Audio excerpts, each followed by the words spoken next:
Melvin turned his eyes back to the cage being rolled away and sighed.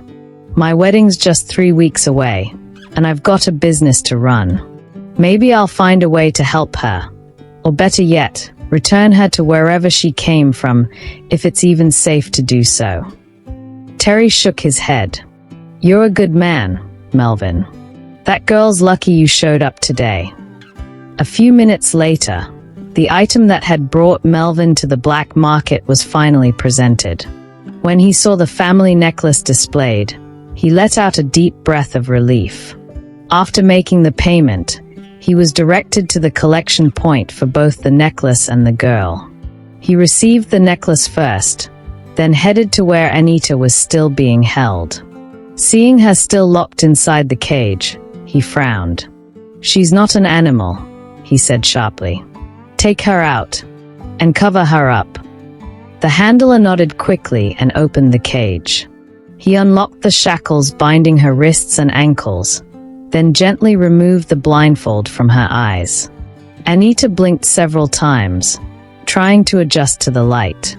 When her vision cleared, she saw a tall man standing a short distance away, his arms folded, his expression unreadable. He looked younger than she'd expected. Melvin observed her silently. Her eyes were red. Streaks of dried tears stained her cheeks. He couldn't help but wonder what would have happened to her if he hadn't stepped in. Anita was surprised too. She hadn't imagined someone so young would be the one to purchase her. But that didn't make her feel safe. Anyone willing to pay that much for her couldn't possibly have innocent intentions. Then, a large robe was placed over her shoulders, covering her nearly bare skin. She heard Melvin's voice. He had given the order. He also told the attendant to remove the heavy makeup from her face. That shocked her. She knew the way she had been dressed and painted up was meant to attract those disgusting men. And yet, this man, her new owner, was asking for all of it to be removed.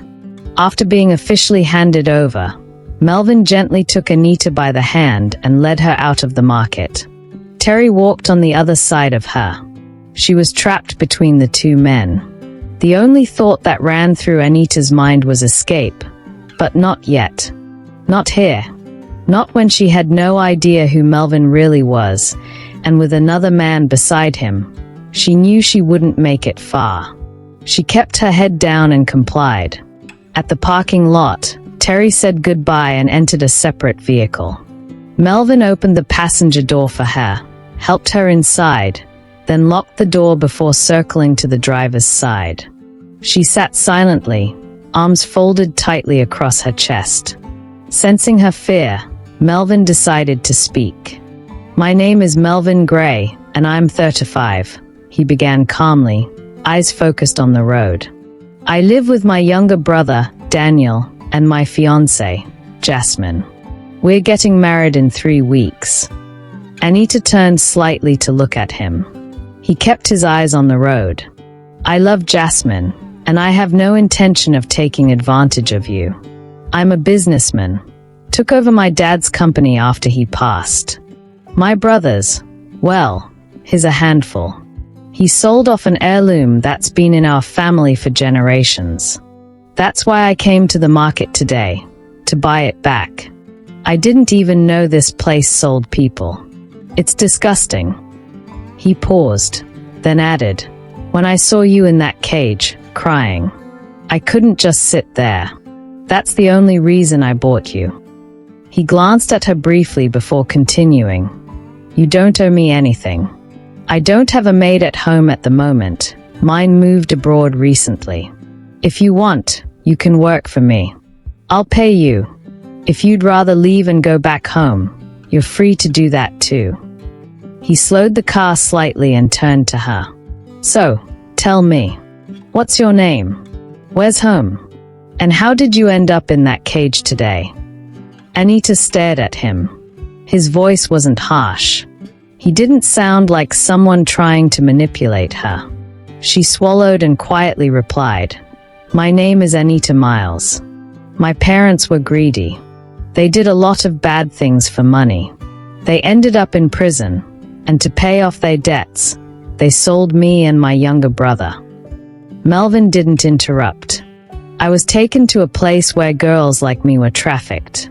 They were training us for prostitution. It was my first day when the police raided the building. But instead of being rescued, they loaded 23 of us into a truck and took us through the back.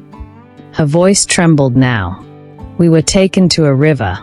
One by one, they started shooting us. I tried to run. I fell. The bullets missed me. One of the criminals stayed behind to throw the bodies in the water. I tried to escape, but he caught me. She wiped a tear from her cheek. He said I was more useful alive. That's how I ended up at the black market. I have nowhere to go. No family. No home. There was a long silence in the car. Just the soft hum of the engine and the sound of her breathing. Then Melvin said, "You're safe now, Anita. I promise." Melvin stared at Anita in surprise. She was now crying and trying so hard to control her emotions. He pulled over by the side of the road, took out a handkerchief from his pocket, and handed it to her. Anita took it and softly muttered, "Thank you, sir," before using it to wipe her eyes. "It's okay, Anita. Don't cry anymore," Melvin said gently. "I can assure you that you are safe now. You can stay in my house and work as a maid until you're ready to leave. Take note, I don't like liars, I don't like thieves, and I don't tolerate disobedience. You can take me as your guardian. I'll protect you and treat you well while you're under my roof. I'm taking the risk of trusting you, Anita. One day, if you wish, you can go to school. Just don't break my trust or make me regret helping you." Anita shook her head quickly. "I won't do anything like that. I promise. Thank you so much, sir." "You're welcome," Melvin replied before restarting the car and continuing the journey to his house. When they arrived, Anita was stunned. Compared to everything she had ever seen, Melvin's home was paradise. It was a large, elegant two-story building that looked like it had more than 10 rooms. She couldn't understand how only 3 people could live in something that grand. Melvin noticed her awe but wasn't surprised. It was a beautiful house. "Let's go in," he said. She followed behind him quietly. Inside, Jasmine and Daniel were sitting in the living room, watching a movie. When Melvin walked in with Anita, both of them looked up in surprise.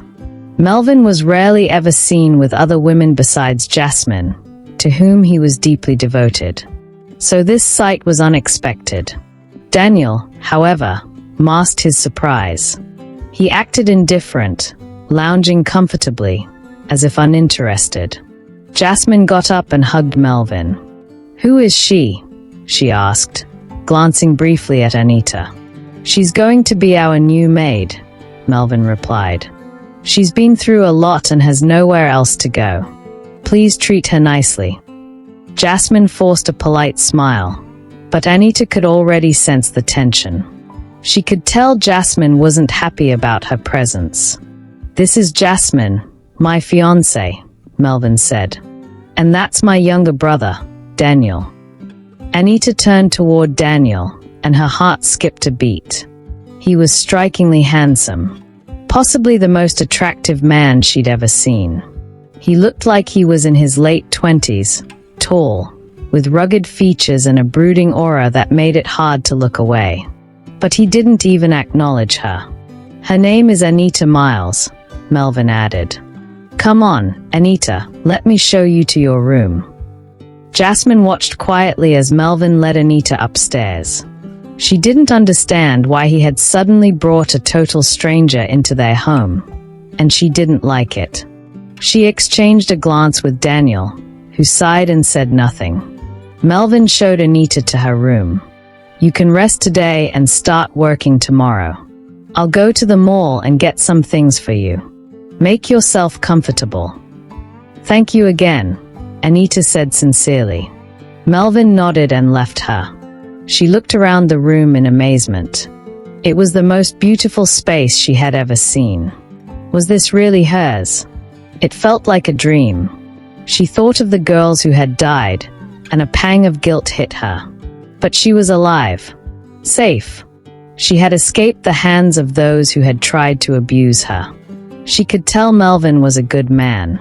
He loved Jasmine deeply, and Anita made a silent vow to be the best maid she could be. Someday, she would save up, go to college, and find her brother, if he was still alive. Meanwhile, Jasmine stood in disbelief downstairs as Melvin said, "I'm going to the store to get supplies for Anita. I'll be back soon. Please get dinner ready. I'm starving." And I'm sure she is too. Jasmine nodded stiffly and went into the kitchen. After Melvin left, Daniel chuckled. Such an idiot. It's only a matter of time. In her new room, Anita thought about the man she had seen downstairs. How could one person be that good-looking? She knew it was a foolish thought. She was just a maid, lucky to even be alive. There were more important things to worry about. She needed to focus and do her job well. No room for silly feelings. Later, Melvin returned from the mall, smiling when he saw Jasmine had already set the table. He took the shopping bags upstairs and knocked gently on Anita's door. Her eyes widened when she saw all the clothes, shoes, and essentials he had bought. I don't know what to say. "Thank you so much, sir," she whispered. Melvin smiled. "You must be hungry. Come downstairs and eat." She followed behind him to the dining area, where Daniel and Jasmine were already seated. Daniel was eating, while Jasmine sat waiting. Anita hesitated. She felt uncomfortable joining them. Before she could speak, Melvin said, "You can take your food upstairs and eat." She nodded quickly and thanked Jasmine, who handed her a plate. As Anita turned to leave, she noticed Daniel staring at her, and not in a friendly way. His eyes lingered on her body with an intensity that made her skin crawl. The way he looked at her reminded her too much of the man who had taken her to the black market. Her heart pounded as she walked away quickly.